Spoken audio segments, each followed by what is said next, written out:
Greetings, A24 fans. My name's Eric Kiska, and to welcome us to spooky season today, we have a very special A24 vibe discussion for you. So come up to the lab and see what's on the slab. I see you shiver with Say it. Patient. And as we do with every podcast, we start out with what we're drinking. I'm just drinking a cherry Coke on the rocks. Kevin, what are you drinking today? Good evening, world. It's Kevin Cade Konashek, and I am ready for spooky season. I am so ready for all things Halloween, you have no idea. I might dress up as a cowboy this year. And because of that, I'm going to drink some High West Double Rye whiskey, because it's this podcast, and that's what I do. I drink whiskey. And, I think we just birthed the idea. I'm doing a cowboy this year. Halloween, spooky time. It's going to happen. We decided right now. That's me. I'm drinking whiskey. Hi, Cole. What you doing? What you drinking, buddy? Hey, it's Cole William Whitlock Gibson, resident Canadian. I live my life every day as a cowboy, so I am drinking High West Rendezvous. Straight blend rye. That'll be what I'll be enjoying this evening. What about you, Eric? What are you drinking tonight? I just said cherry Coke, but right. You know, it's our guest, Cole. You rude ass. Well, Kelly sadly isn't joining us for this one because she really, really likes Rocky Horror, and she said that reviewing it would ruin the movie for her. So, yeah, I understand that. But instead, we have brought on a mail-carrying coworker of mine, Colleen Wood, who has been in several Rocky Horror Shadowcasts and is quite familiar with the lore. Colleen, how are you doing, and what you drinking? Doing great. I'm just drinking bagel cola today. That's nice. it. That's how basic Very Michigan I am. of you. Classic Michigan of you. Soda. Yeah, bagel. A24 vibe discussion.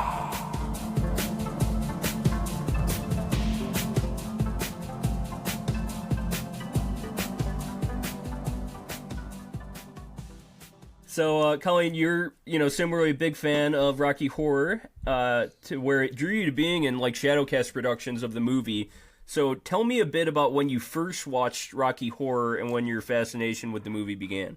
Okay, well, I didn't do the Shadowcast. I actually did the Broadway show. Oh, okay, nice. That's what I used to do. I did Gotcha. the Broadway show we would do it every year. Yep. So In Marine City or?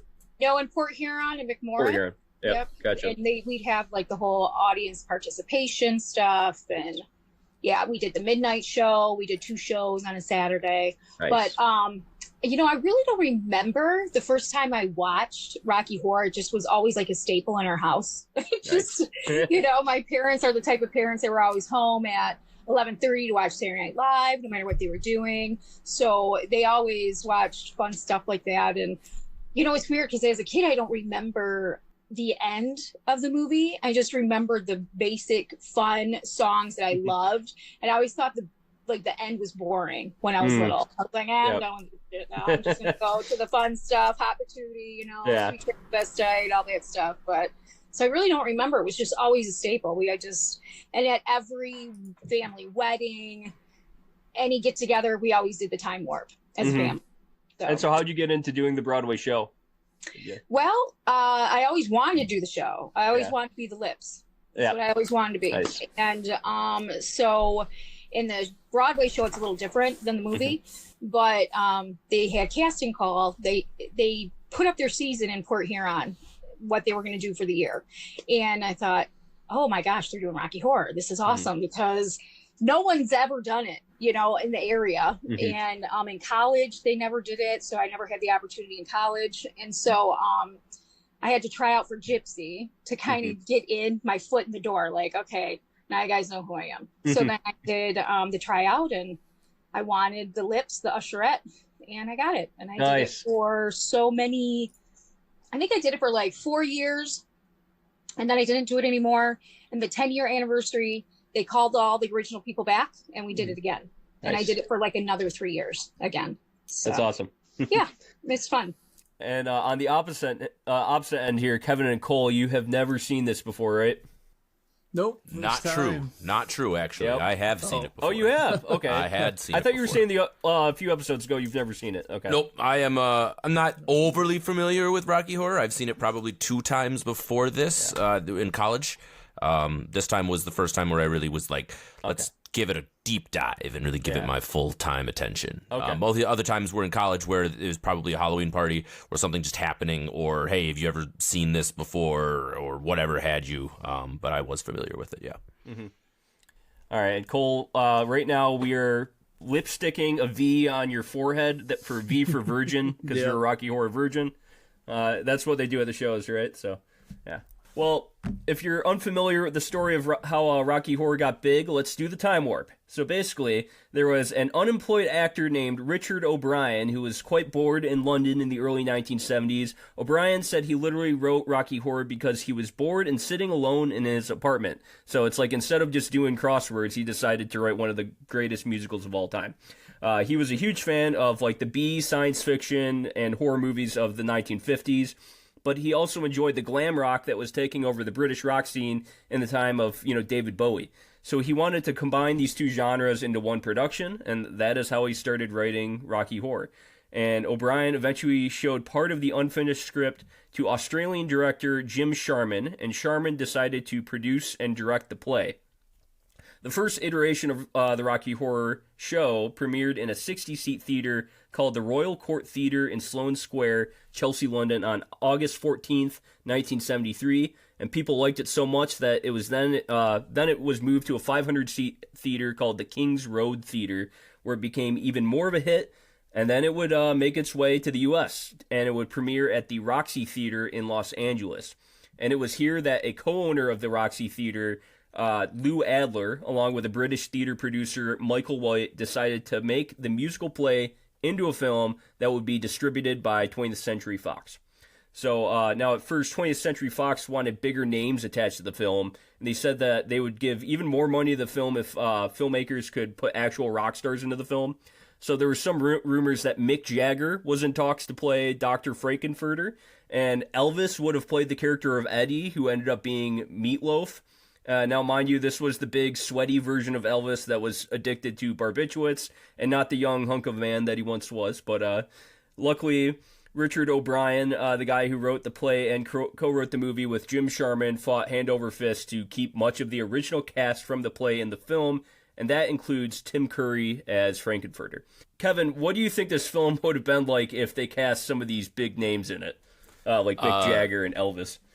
Terrible. Tim Curry is absolutely the reason that this film is as memorable for everybody as it is, and there's a reason that it launched his career, plain stop. So for me, anybody but Tim Curry, it's not memorable. I can't even imagine this being anything at all without him, and that's just how magnificent and powerful he is in general, and in this performance as well, even though it's such a weird thing to call that performance powerful, but it really is. There's something special about him throughout this entire film / production, and Meatloaf is a great second hand to Mick Jagger and Elvis, if I do have to say so myself. He is a leading role guy, and he's actually we go on to see him in later roles, right? So he stays in the Hollywood scene. He stays on as somebody who likes to be part of that, and for better or for worse. I thought that his song is fantastic, and I freaking love Meatloaf. So yeah.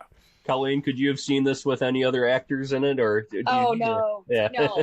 Tim Curry is his expressions, his eyes, his timing is like his timing is just great. Like there's his movements, everything. He's just great. He's just fabulous. Yeah.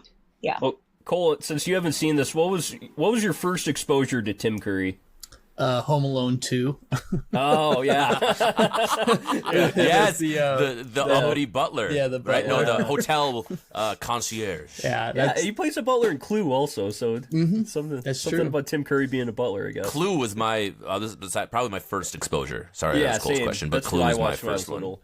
So most of Rocky Horror was shot at Bray Studios at an actual Victorian Gothic mansion called Oakley Court in the civil parish of Bray, Berkshire, England, between October of 1974 to December of 1974. Susan Sarandon, our lead actress that played Janet, she actually got pneumonia during filming this, and I wonder why. She was half naked the whole film, but she actually fought through like pneumonia while she was filming all of this, which is pretty crazy. It was shot for a mere $1,600,000 in 1974, which equates to about $10,208,194 today. So that's about the average budget of most of like the indie films that A24 puts out today.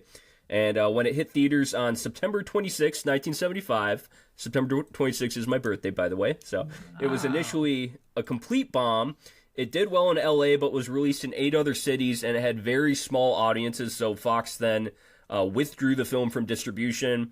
And Fox then tried to re-release it with college audiences as a late-night double feature with Brian De Palma's Phantom of the Paradise, which Ray Neiman, our other co-worker, he was on the episode of De Palma, and he talked about how much he loved that film, Phantom of the Paradise. But it, again, didn't do well enough to merit much thought, and it wasn't until Fox decided to put it in New York movie theaters at midnight around April Fool's Day of 1976 that it really gained its cult following, specifically at a place called the Waverly Theater in New York City, which is still open today.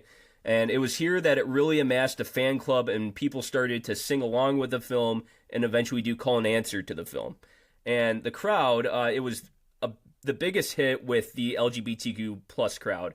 Now, at the time, many people were closeted, even in New York City, or even if they were out, they did not have many safe spaces to go to where queer people could create a community. And these midnight showings of the Rocky Horror Picture Show served as a community and a safe space for LGBTQ plus folks in the mid-1970s. And after it got big in New York City, it spread like wildfire throughout the country and served as a similar safe space and community for LGBTQ plus folks all over the country. And so that's why it, holds such power in the community today, too. And today, it holds the record for the longest running theatrical release in film history at 49 years. You heard that right, it is still technically in release to this day. So, Cole, what do you think Rocky Horror really means to film? Well, one, I didn't realize, I guess, how old it was when I first, because I had never seen it. I had heard a lot about it, and I always saw like the cult followings and things, but I didn't realize how old it was. And I think from a film perspective, it really, it seems like it kicked open the door for a lot of like the LGBTQ community, and like for them to kind of have finally a piece of media that doesn't make the whole film about just them being like queer or bisexual or whatnot. Like this whole film is a very fun musical about, basically a Frankenstein monster that just happens to also be like an alien and doesn't fit in and all that stuff. And I don't know, it's a very fun film, and I think it kind of opened the door, and then also led to, it seems to be one of the, I would call like original cult classics that has just exploded and developed its own culture and everything behind it, even though it never was like the mainstream popular, because you hear a lot of cult classics that everyone talks about, but they made a ton of money in it. This one did not make a lot of money, and I didn't even realize really how it started out until you went through it. So very cool, very interesting, and I'm glad I watched it, even though I am notoriously not a musical person. Yeah, it's very similar to A24 films in that way, where it kind of has like a second running of people that like really, really love it, and it amasses a big cult following. So, yeah, well, let's get into the plot of the movie, shall we? So, after some fantastic 70s-esque opening credits with lipstick lips and white teeth singing the song Science Fiction Double Feature, the start of the film is a wedding in a place called Denton, which sort of just seems like any quaint small town around the United States. And it's here that we meet the main characters of the film, Brad, portrayed by Barry Bostwick, and Janet, portrayed by Susan Sarandon, where they performed the second song of the film, Damn It, Janet. Colleen, what did you think of Brad and Janet when you first met them? When you first watch them, they're just going to do, she just wants what Ralph and Betty have, like Ralph Hapshat. And, that's what she wants, she wants that life. I think Brad's like a little, I don't know. But you understand why they have the phrases that they get later on in the audience participation show. You know what I mean? Yeah. But, watching it, I've been watching it for so long. I can't remember, like, what I thought of them. It was just the songs. You know what I mean? That's what I loved. I loved the songs. I didn't like their song as much as other songs. Yeah. Until I got older and, you know, I guess, what do you think they represent at the start of the film as opposed to what you thought of them, you know, when you first saw it? I think they represented what the normal life is supposed to be, right? You're supposed to have this white picket fence. You're supposed to have a man and woman marry. You're supposed to get on the knee and propose. And that's the way normal life is. They're not going to have sex till they're married. They're going to be nice and pure, and everything's going to be fine. And there's nothing outside their little bubble. Everything's good, you know? And I think that that's the image that was supposed to portray. Kevin, did you realize that Tim Curry was in that very first scene at the wedding, and also many of the people that were in the mansion? On this time around, I actually did. And on my other ones, there's no way in hell. But this time, for some reason, I was looking at the camera, and I just looked at the picture at the back, and he's just standing there. And I was like, wait a minute. And I wanted to go back, but I'm like, I absolutely know that was Tim Curry, and I know that's the way this is going, and that's perfectly fine. So to answer your question, yes, I did know this time, but it was not something that because I was reviewing it this time. So I really was actually paying attention and like giving it a little bit more of a giver than just probably my half in the bag version of, you know, whatever it was when I was in college. So, yeah, I did. Yeah, and to even go further with that, like kind of the gender norms that they're trying to portray at the start, the car that they drive away in while they're the married couple is driving away in, it actually says, "Wait till tonight. She got hers, now he'll get his," which is just gross, you know. But yeah, it definitely is trying to hit home. Brad and Janet, you know, very stereotypical gender role, you know, man and woman couple, and so is like this town they're in and the wedding they were at. Even though all these people later, the same actors come back in the mansion, which I actually think is also a comment too. But, well, so in the song, you know, Brad proposes to Janet, and they're off to celebrate before driving down a side road on a rainy, dark evening and getting a flat tire. Did anyone else notice what was playing on the radio when they were in the car? Probably in real time, and if you remind me now, it'll be like, oh yeah, I didn't write it down though. Recording of Nixon resigning. Yep, absolutely. Yeah, it was very much very obvious at the time. Yeah, but yes. And so, Nixon. Like all the themes that they're trying to portray, it's like this film very much tries to like be emblematic of the sexual revolution of the 70s and leaving behind the previous kind of conservative and closeted culture that America led. Would you say that's correct, Colleen? Or yeah, I think this was a big time. You know, you talk about the queer community for this movie, and you know, even in that time frame, people who cross-dressed were not even really accepted sometimes, even in the queer community. I mean, that they still were trying to fight their way into, no, we are queer. You know, this is, you know, so yeah, revolutionize the fact that, you know, this is here. We are here. This is, you know, what we are. Yeah. Definitely. And yeah, like I love all the kind of commentary at the start, just like they definitely set the culture that they're in and like that time in America, and watching it back, it's aged pretty well, I think. But it is then that Brad and Janet see a castle down the side road that looks like a Frankenstein place, and they decide to go there to ask for a phone. And as they walk in, they meet our butler, Riff Raff, who's played by Richard O'Brien, the writer of the play and co-writer of the film, and also the person that sang Science Fiction Double Feature at the very start. That's his voice. And it seems like he is, you know, with a merry band of misfits, and this is where we hear the time warp. So, Cole, you don't like musicals. What did you think you were into with this film after meeting Riff Raff and watching the time warp?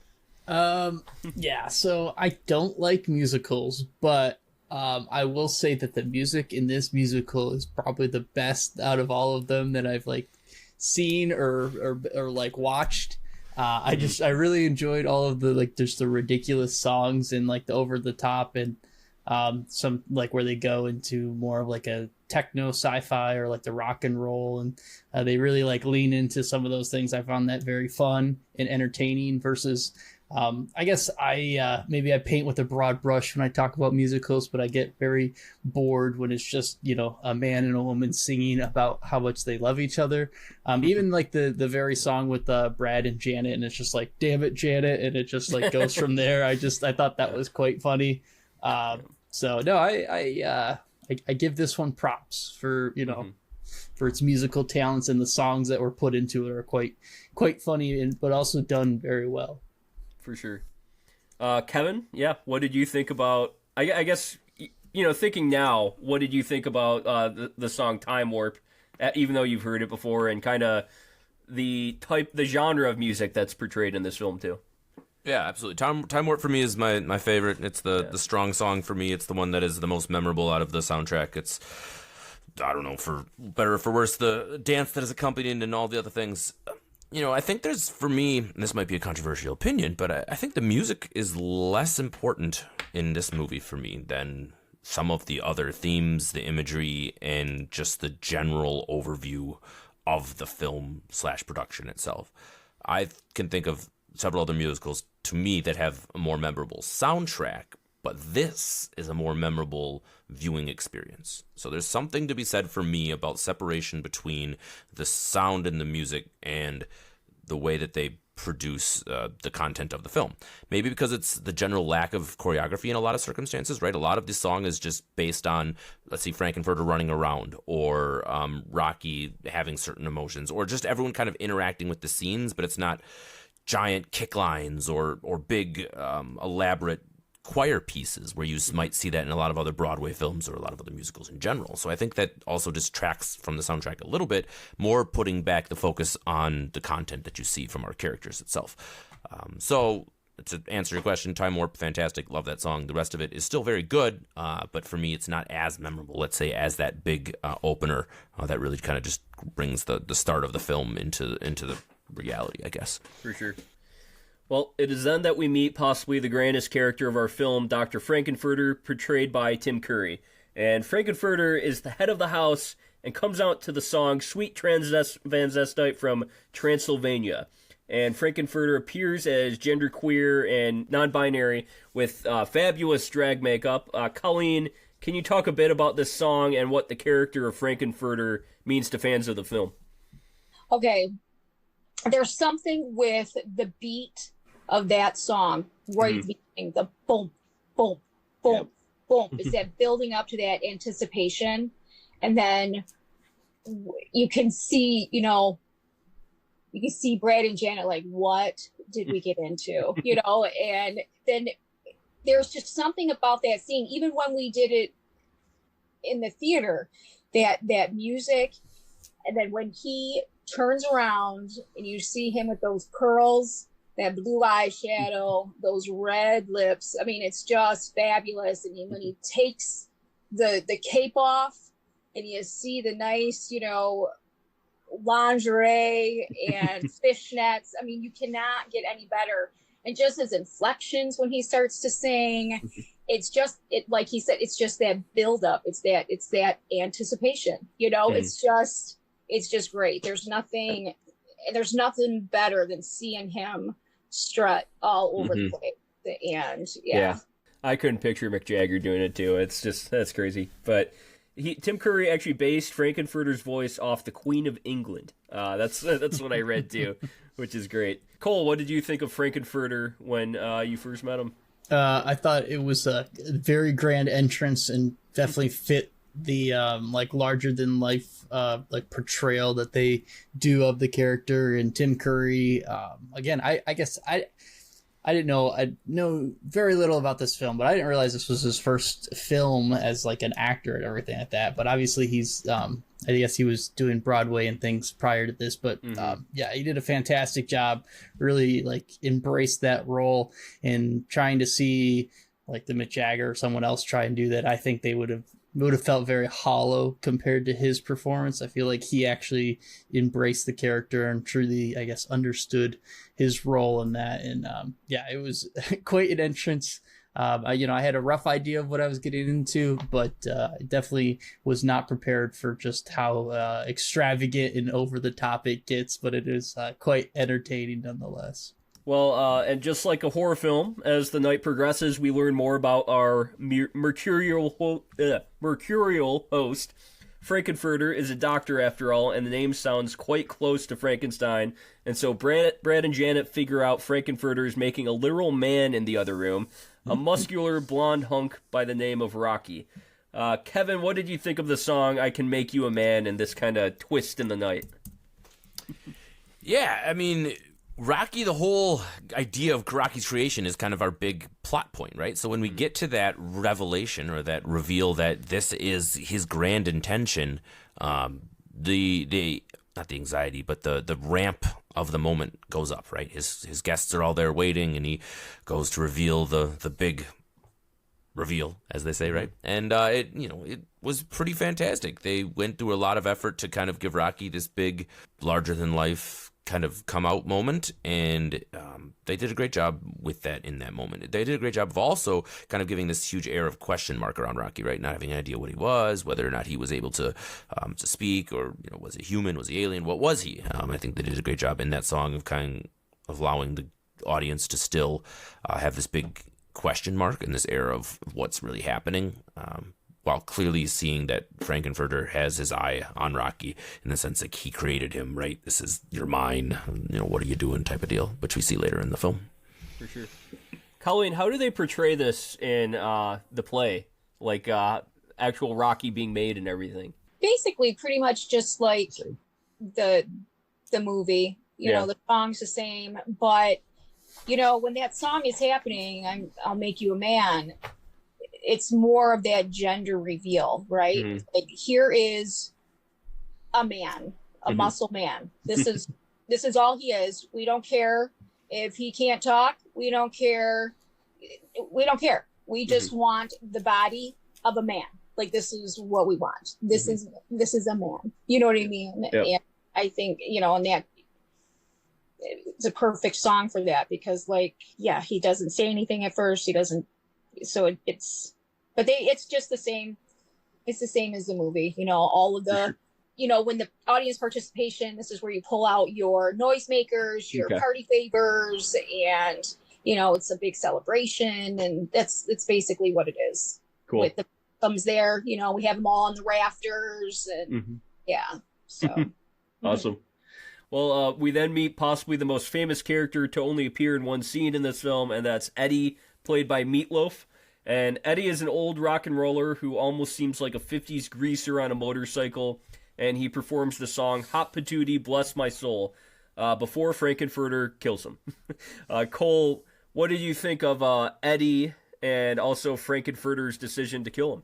Yeah, so this was my favorite scene in the whole movie and my favorite song. I really, really enjoyed the rock and roll and how they ramped it up as he's just zipping around in the motorcycle. Very confused how he got there. Not quite sure what happened. Just, I guess he was frozen and decided now's the time to escape. But I really enjoyed it. I think Meatloaf's performance was awesome. It was one of those things where it peaks really quickly and then my emotions get really sad as he just axes him. So I was very disappointed I didn't get more Meatloaf, but I think that's what made that scene even more memorable for me, was he just came out like a wrecking ball and just destroyed everything that was going on. Really hardcore, rock and roll music and greaser vibes, and then immediately just gets axed and it's like, okay, we're back to we're done with the man, over the top manliness. We're just here to talk, look at this beautiful man, bronze statue, and then Tim Curry's like, this is my moment. I'm not gonna let someone else try and upstage me with some antics. So it was very, very fun, but that was definitely my favorite scene. Very different film, but it almost reminded me of Animal House when Bluto grabs the acoustic guitar and smashes it on the stairs. Yes. It sort of reminds me of that. It's just just walks away. Yep. This is not just blank expression. This is not your scene. You are not the important person here. Yeah.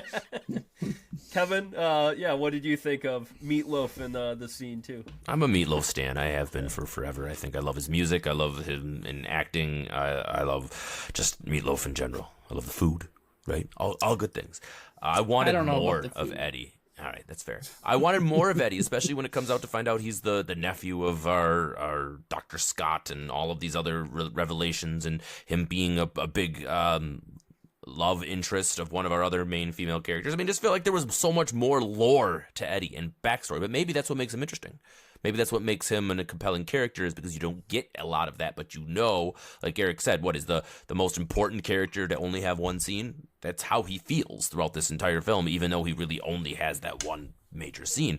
And maybe that's because I guess there is actually lore to him, right? Something about the brains getting swapped and why he's there in the first place. And if you really break that down, I didn't really have time to do all that, but it exists, right? And so if you do that, you can, make him even bigger than he already was. So, but yeah, good for Eddie. One of my favorites.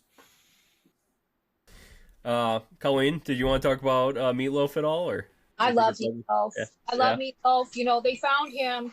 He was doing hair at the time before when they brought it over, like for the movie, and he was the one in Hair that opened Hair. When the moon is in the seventh house, he did that. Yeah. Oh, so awesome. he's on the original soundtrack. Meatloaf is singing that. So that's where they kind of plucked him, and out of all the songs of the whole show, that is the fastest song. That is the hardest song out of the whole show. And you can't tell. I mean, he's fabulous. His range was great. He's fun. And in the play, you get to know a little bit more about Eddie than you do in the movie. So I mean, it's his only one big scene, but they do a little bit more with Eddie in the Broadway show than the movie. But Meatloaf is, he's great. Yeah. His voice was phenomenal. So the range I was really surprised by too. Like when I first saw this film, like he can get really high, and a lot of people have a hard time doing that song because of that, because of the range. So Well, Brad and Janet are then given rooms for the night, and it's here that they sort of break out of their sexually repressed conservative nature due to being seduced by Dr. Frankenfurter. And many fans who have watched this film say that at heart this film is kind of about the discovery of one's identity and the sexual liberation of the 70s. And this is why it's also so close to the heart of many LGBTQ plus folks. Colleen, would you agree with that? Like, especially with this scene right here. This is like, I would say, not the first time, but like definitely one of the first times in kind of a film that got this big that portrays this kind of queer sexual liberation in this way. I think, this is when I like think about my parents, right? Like, right. I'm thinking, oh my gosh, what the hell, but, and then in turn, I let my kids watch it too. Right. And when they were really little, they went as Columbia Magenta for Halloween. Nice. So, So, I just, going back to what you asked earlier about the wedding, and they symbolize, Brad and Janet symbolize that what people think are normal, know? But when you go into a sexual aspect of this, so then they're, I think it also symbolizes people can appear one way, but behind closed doors, it's a whole different life, and you don't know what people are like sometimes until you really, and that's fine. And that's their private life. They can do that. Just like if you don't say anything, if you don't tell Brad, and then Janet's like, and Brad's like, if you don't tell Janet, so it's just, Yeah. I almost feel like it's, the start of the film, it's like they're so sexually repressed, they don't even know what they like. And then through Frankenfurter, they discover themselves and what they actually like, sexually. And Kevin, talk a little bit about this scene too, and kind of what you thought about it. It shows some mystical powers of Dr. Frankfurter, right? Because he shows up to be both of them and then just magically changes into the opposite. I really liked the use of the same script in both the scenes. I thought that was interesting, having him basically mirror the same exact experience between Janet and Brad. I thought that was fantastic.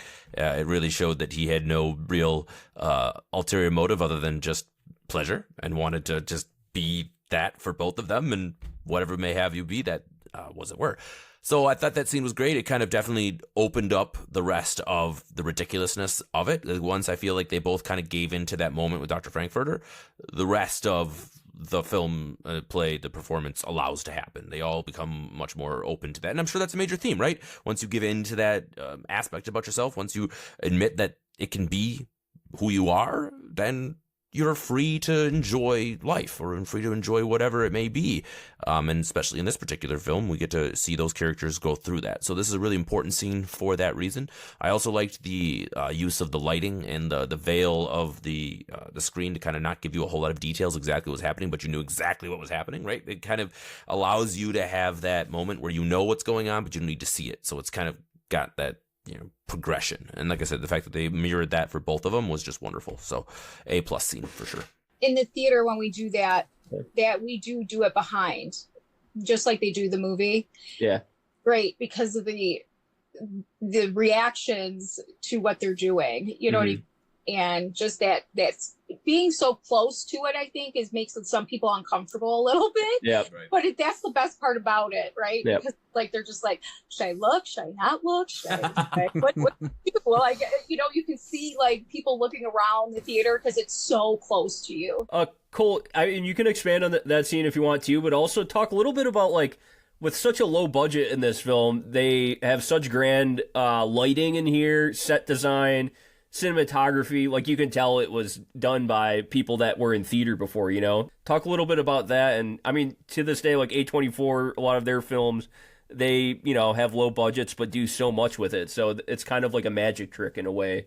So yeah, talk a little bit about the low budget aspect of this, but also how they use the most of their budget, Yeah, so again, my knowledge of this film was so little or minimal. I never really did. I've always wanted to watch it, but I never had like the right, I guess, atmosphere or people or reason to.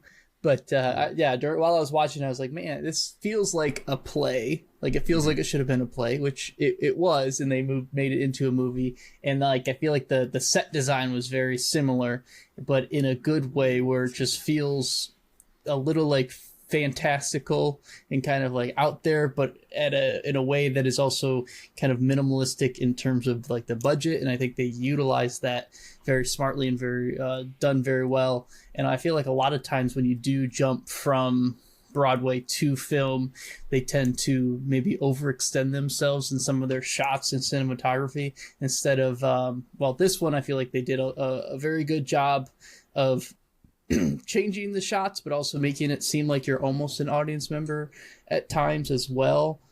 Just in the way, like that scene, for example, where you're just kind of off. It's like a singular shot and you're just watching from behind a curtain as all this stuff is happening. But I also enjoyed some of their fun switches. Like one of my favorite scenes was when they're going through the security camera footage. And she like switches it and she sees what Brad was his name, right? Sitting there and he's just like smoking a cigarette with Tim Curry in the background. Like that scene kind of killed me. And I thought that was a very cheap and easy way to add like a fun thing that you might not see maybe in the Broadway side that you could do. And their costumes were great as well. Yeah, so for sure. Yeah, so, this goes right in my next question, kind of about the campiness of the film, but so we were talking a few movies ago, how to talk to girls at parties, how I felt that film was accidentally campy. Mm-hmm. This film is purposely campy because it is like an homage to 50s science fiction and horror movie B-flicks, and that's what I love about it, is that it's purposely campy, and it's trying to be that. So, in the third act of the film, we meet Dr. Scott, a government investigator of UFOs, and it's here that we figure out Frankenfurter, Riff Raff, and Magenta are truly aliens. Like, I think they kind of hint at it. I'm a transvestite from Transylvania, but that's literally where they're from. Transylvania is the galaxy they're from. Transvestite is the planet. Transsexual Transylvania, so it's transsexual, right? I think that's the planet is transsexual, and then it's Transylvania is the galaxy. Anyway, now this is when we really dig into like the camp and 50s sci-fi B-flicks kind of nature of this film, because we get really science fiction here. Colleen, what did you think about kind of like the campiness of this film and its embrace of camp? Yeah. Richard O'Brien loved these double features. Yeah. He loved those movies, and some of the set pieces in the movie are from old double feature shows. Some of the movies. I'd have to look it up again. But From RKO. yeah, the tank that Rocky is made in, that is from a movie. Wow. I'll have to look it up again. Yeah, I'll have to look that up too. Yeah. Yeah. I'm pretty sure, isn't the actual like the castle itself from those movies as well? Like I feel like I read that somewhere that there was a scene for some of those. But I know the tank that he is born in is in another movie from these movies that Richard O'Brien loved. The whole beginning part of the song is all references to these movies, these double features. You know, Michael Rainey was ill, The Day the Earth Stood Still. Claude Rains was the Invisible Man. You know, it was all these references to the movies that he loved, and so the campiness is great. I mean, it's campy, but they don't over campy it. That's so hard to do. Really difficult to like nail that. Yeah, to just do it where it's like, oh, this is like you're to overact when you. I mean, that's something when you can pull it back to know like. This is just the right spot, and they did it. That's why it goes off so well, because it's not over campy, but it is campy. It's like for sure. Thing, right? One thing Kelly pointed out when we watched this, I was like, Dr. Scott breaks the third wall, like in the dinner scene, like, and it's just that's the only time anybody breaks the third wall in the whole film, and that's just like a whole joke on like. Oh, like the actor actually wasn't supposed to look there, you know, or it doesn't follow the rest of the film, but it's just that because it's trying to be campy. So, yeah, Kevin, do you want to talk a little bit about the campy nature of this film too? I wanted to talk about it a little earlier when we were talking about cult classics in the sense of that's why it's a cult classic, right? Yeah. I mean, all of these things that make a cult classic, it's visually memorable, and that's where the camp absolutely 100% comes in. Even from this, we were just going to talk the meatloaf scene, like the death scene, right, where he takes the pickaxe and is just stabbing him to death and comes out with the blood. That's pretty campy, right? It's pretty over the top and just goes back on about his life. There's a lot to be said about this style of, I don't know, exists not really pre-drag, I guess, right? But it's kind of. It made a big influence on drag shows in general and drag queens and the idea of having this big production around this feeling of self-expression. And I think that's probably a lot to do, maybe not all to do with this film, but there's a lot to be seen in there. And some of the camp, some of those things that are over the top push that envelope still today in some of those things that we see in the modern version of that. So I don't know, I really loved it. It was fantastic. It's something that we can still really appreciate today. I have never been to a Shadowcast. I've never been to an actual production where they've ever done any of the interaction to each other. I've never even seen it on YouTube. I have no idea what my head is ever going to, but I'm going to do it. I'm going to find one, and it's going to be fantastic. We just did The Room a couple of months ago here, and they do big viewings of The Room where people participate in that as well, throwing spoons at the TV and the whole nine yards. But I want to do this. I really want to see why year after year after year after year, and why it's still the longest running film in history, or whatever Eric said. Like, I want to know. I want to know more. I feel like this film definitely also inspired generations of like queer cinema, because I feel like a lot like The Birdcage. I think of it. That's a '90s film with Robin Williams. That's a great like LGBTQ plus film.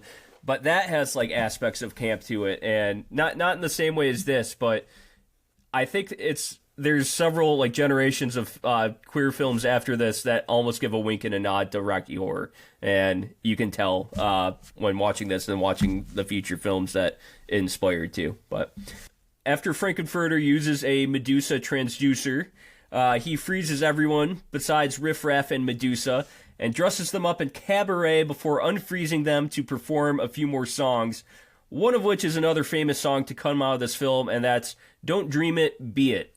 Colleen, talk a bit about the song Don't Dream It, Be It. Looking back at the song and listening to it a couple times, you know, in the beginning of that, he said, you know, whatever happened to Fay Ray, and he explains how she looks, the clothes that she's wearing in that movie. And then when he says, I want to be just like her, he wanted to have that Hollywood feeling, want to wear the clothes she was wearing, look like her. And so just dream it, be it. It is, he wanted to be that, and he was that. And that's what he's saying. He wanted to do that, and he did. So it's like kind of manifesting a dream in a way, Yeah. and like manifesting your actual identity. Yeah, and I think too, like later on when Riff Raff and Magenta come in, and Riff Raff tells them, your lifestyle is too extreme. That's why they have to leave, because he was too extreme. But I think that's the other side of it, what we are seeing even today. For some reason, the gay community is being targeted right now again. And that flip side of it, like, you were too extreme. And you'll always have those people that say that. You always have people who don't agree with your lifestyle. And he didn't care what people said. He wanted to look like Fay Ray. He wanted to look pretty. He wanted to wear nice clothes and be glamorized and be Hollywood. And so that's what he did. Exactly. Yeah, I definitely think the song is, well, at that time, it was such a like warm hug to a lot of the like LGBTQ plus people that watched the film, because it was saying like, you're like, look at us, like we're all embracing our queerness and we're happy with it, and like we've created a community amongst ourselves in a way, and it's like about embracing like who you really are, and don't dream it, be it, don't live closeted, like you don't have to dream to be the person like or your greatest like queer self that you want to be. You can actually be it. And I think that's what a lot of people took out of that too. And it's such a big culmination for a lot of the people that watch the film and participate in the Shadowcast and everything too. It's like the big emotional focal point of the film. Cole, would you agree with that too? Kind of like this being the emotional focal point of the film? Yeah, I think this is like the crescendo, or like the peak where it reaches to the point where it everything kind of culminates into this emotional peak, as you guys have kind of established. And you describing it as a warm hug is a very, very a good way to go about it. Yeah, for sure. Well, Riff Raff and Magenta then point a laser gun at Frank and say that that due to Frankenfurter's extreme lifestyle, he must go home. Or they must go home, but without him. So it's then that they shoot Frankenfurter with the laser beam before Rocky picks up Frankenfurter's body and tries to climb to the top of the RKO tower like King Kong before being shot himself. The narrator of our film, the British man who was talking throughout all of this, who is a criminologist, then concludes that crawling on the planet's face, some insects called the human race, lost in time and lost in space and meaning.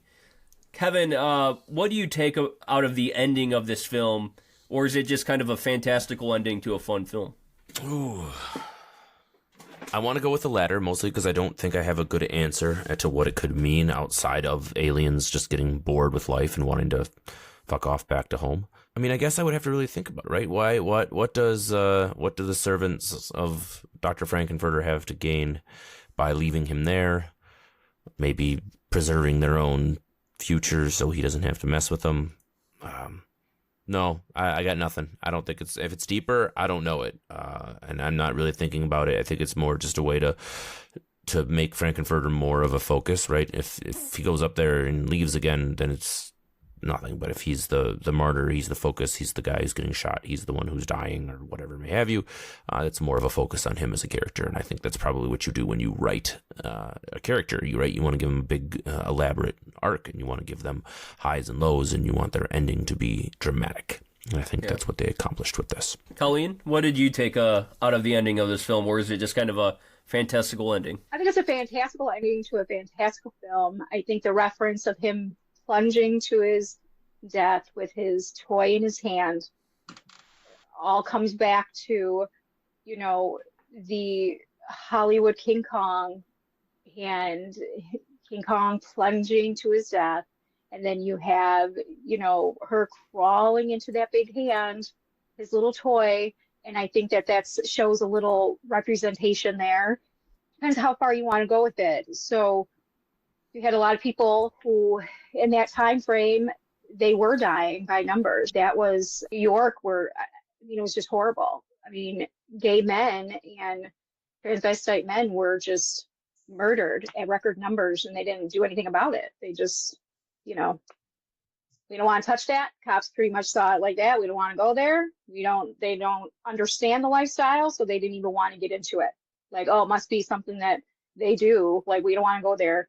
And so I think it has some symbolism there. But also it's a great ending to a Hollywood theatrical show.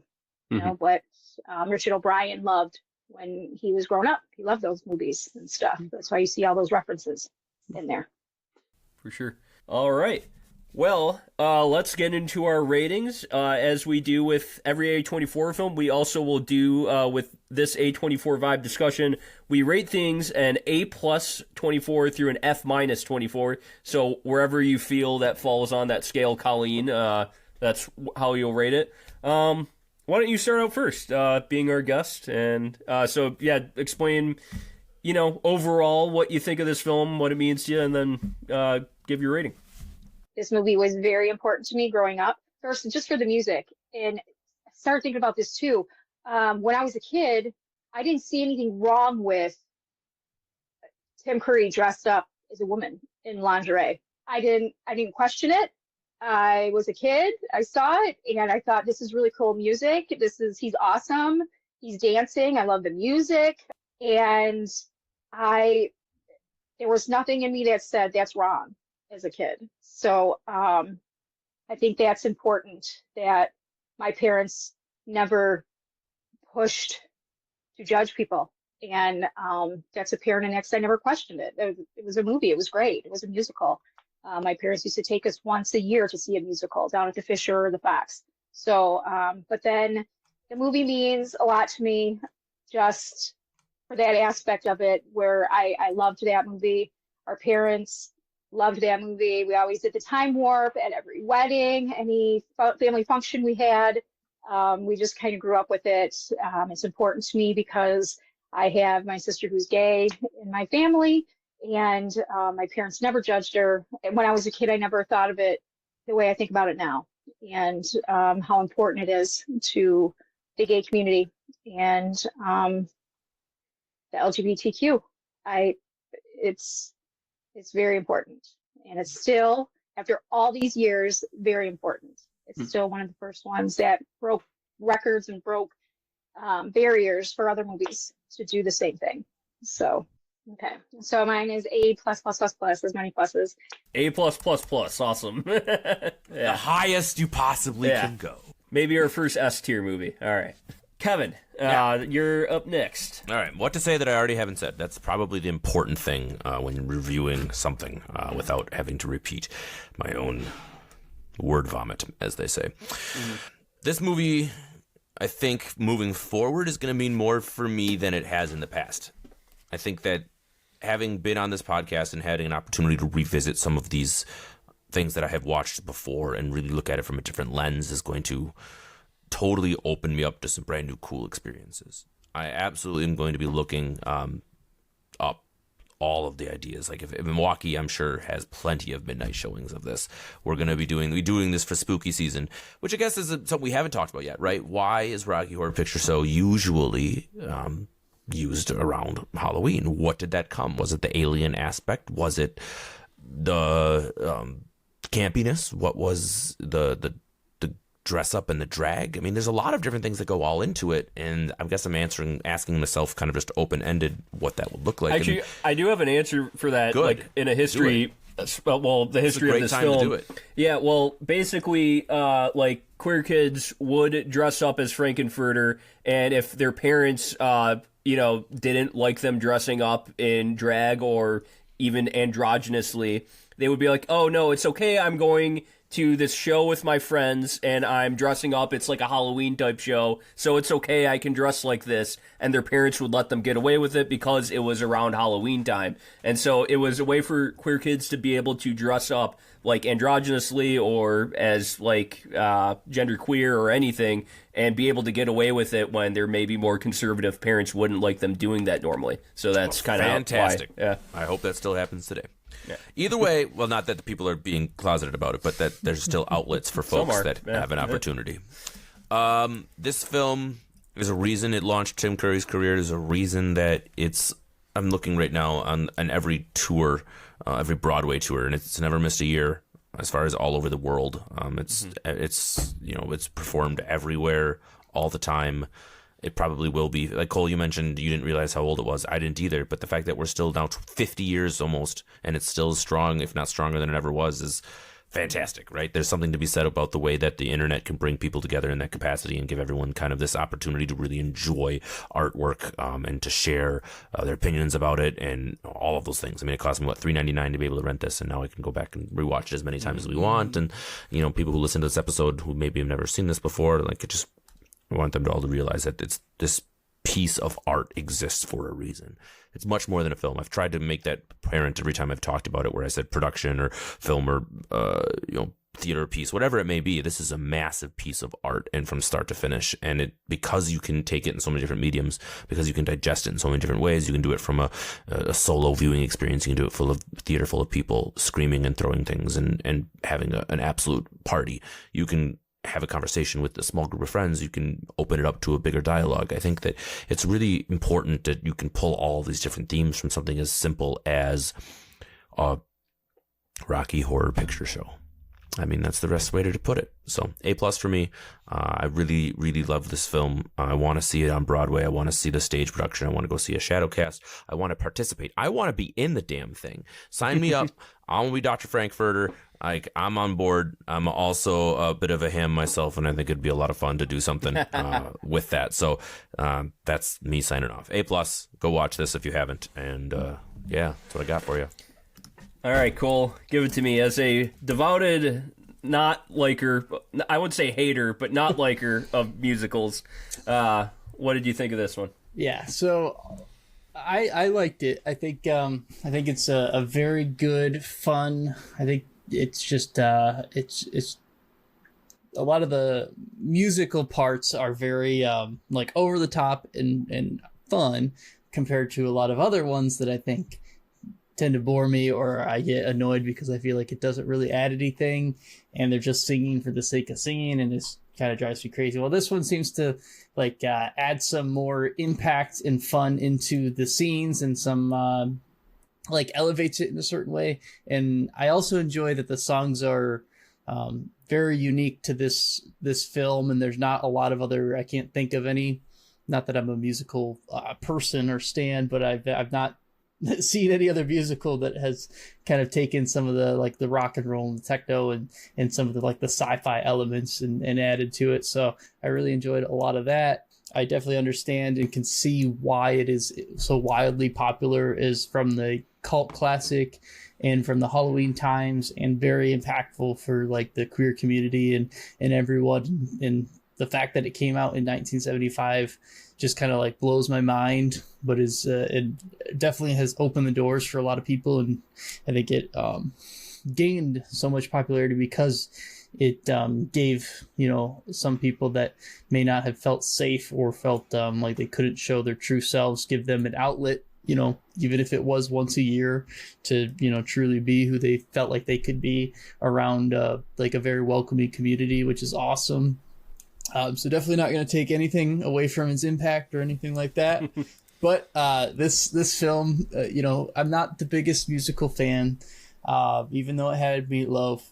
And there's some certain aspects that I just the campiness is delightful in some ways, but there's other times where I'm just like, man, if only they had a little bit more money on lasers. The